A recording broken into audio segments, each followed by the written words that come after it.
ঈদের যে শপিংটার কথা বলছি এটা এই কারণে বলছি, লাস্টের দশকে আমরা ঈদের শপিংয়ে বেশি ব্যস্ত থাকি, এতে করে লাইলাতুল কদরটা আমরা হারিয়ে ফেলি।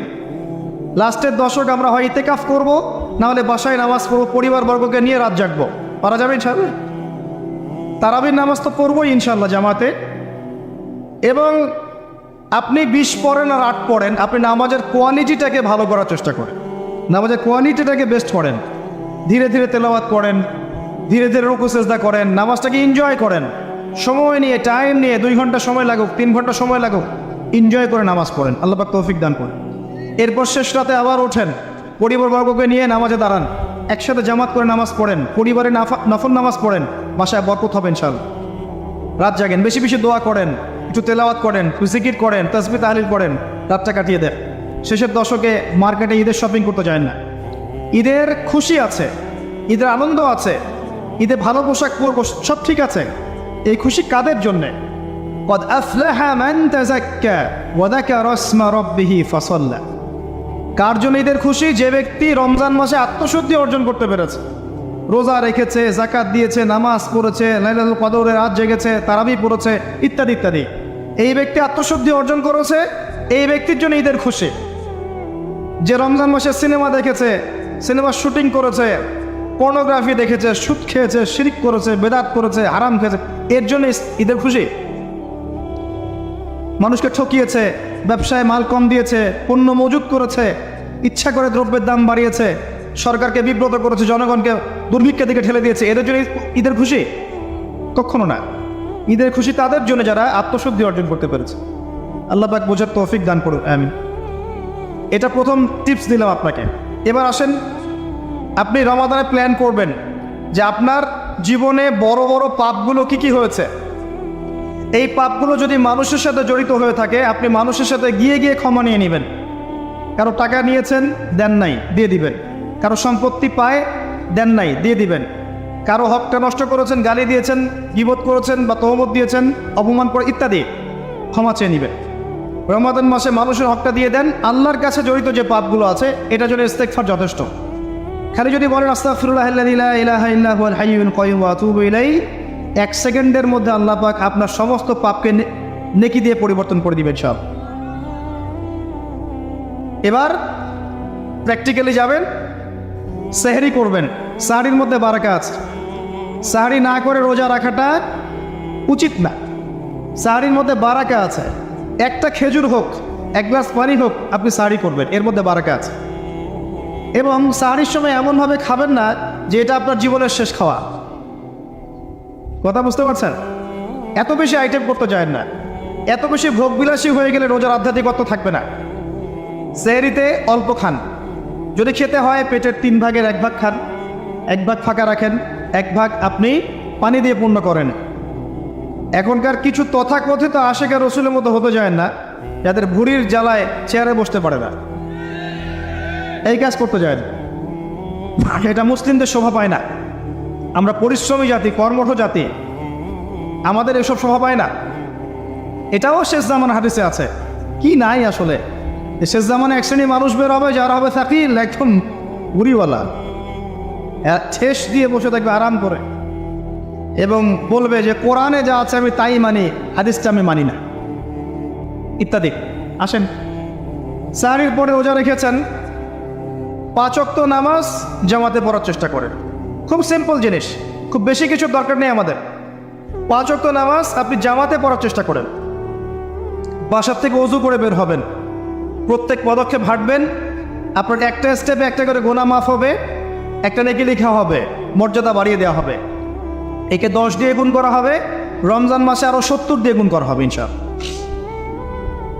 ফজরের নামাজটা জামাতে পড়লেন, নামাজটা জামাতে পড়ার পর আপনি বসে থাকবেন, কিছু সময় জিকির আজগার তাসবিহ তাহলিল করবেন। পারলে 1 পারা করে কোরআন তেলাওয়াত করবেন। রমাদান মাসে প্রত্যেক দিন 1 পারা করে কোরআন তেলাওয়াত করার চেষ্টা করবেন। 30 দিন 30 পারা, রমাদানে অ্যাটলিস্ট একটা খতম করা যাবে, অ্যাটলিস্ট একটা খতম চেষ্টা করা যায় না ইনশাআল্লাহ। ফজরের নামাজ হয়ে গেছে, আপনি কোরআন তেলাওয়াত করেন। 1 পারা পড়তে সময় লাগবে আধা ঘন্টা, 40 মিনিট, কারো 1 ঘন্টা। এরপর সূর্য উঠে যাবে, উঠে গেলে পরে আপনি 2 রাকাত ইশরাকের নামাজ পড়বেন, নামাজটা পড়ে বাসায় যাবেন।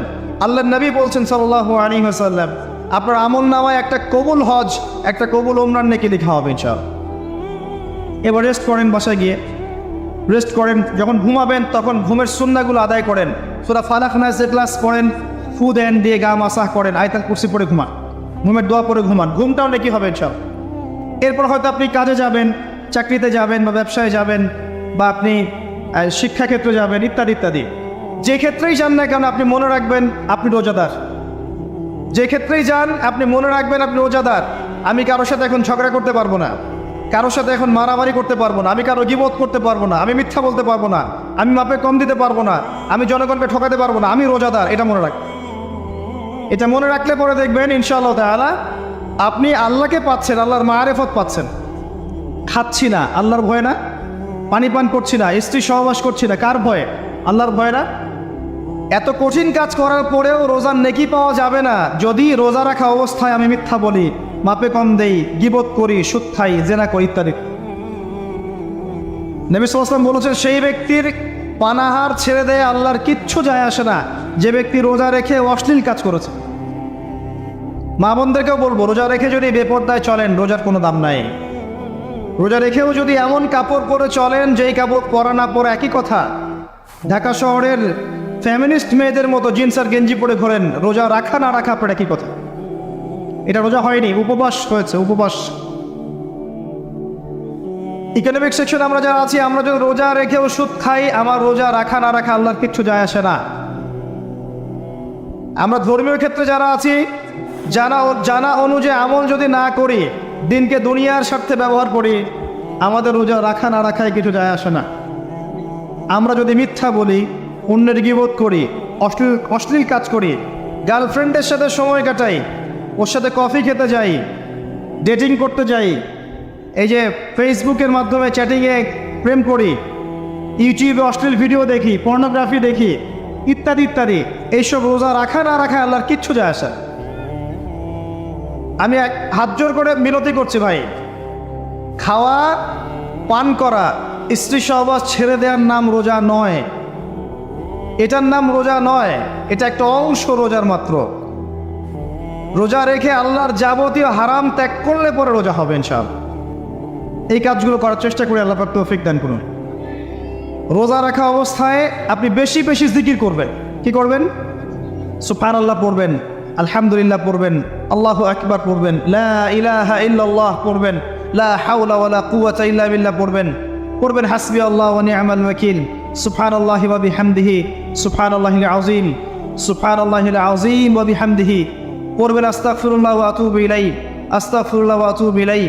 পড়বেন লা ইলাহা ইল্লাল্লাহ ওয়াহদাহু লা শারীকা লাহু, লাহুল মুলকু ওয়া লাহুল হামদু ওয়া হুয়া আলা কুল্লি শাইইন কাদির। পারা যাবে না ইনশাআল্লাহ?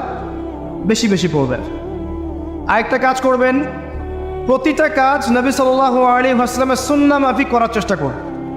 সুন্নাহ মাফিক, খাচ্ছেন তার সুন্নাহ মাফিক, টয়লেট করছেন তার সুন্নাহ মাফিক, ঘুমাচ্ছেন তার সুন্নাহ মাফিক। সুন্নাহর বইগুলো আছে না বাজারে, কিনে নেবেন, কিনে নিয়ে দেখবেন প্রতিটা কাজ কিভাবে করলে সুন্নাহ হবে। এই কাজগুলো করতে গিয়ে আপনাকে গভর্নমেন্ট বাধা দিবে, বিশ্বের পরাশক্তিরা বাধা দিবে, আপনাকে কি কেউ পিটাবে এগুলো করলে, জেল খাটাবে? এগুলো আমাদের ব্যক্তি স্বার্থের ব্যাপার, ইচ্ছা করলেই করা যায়। এই ইচ্ছাটা আল্লাহ পাক আমাদের অন্তরে জাগ্রত করুন, আমিন।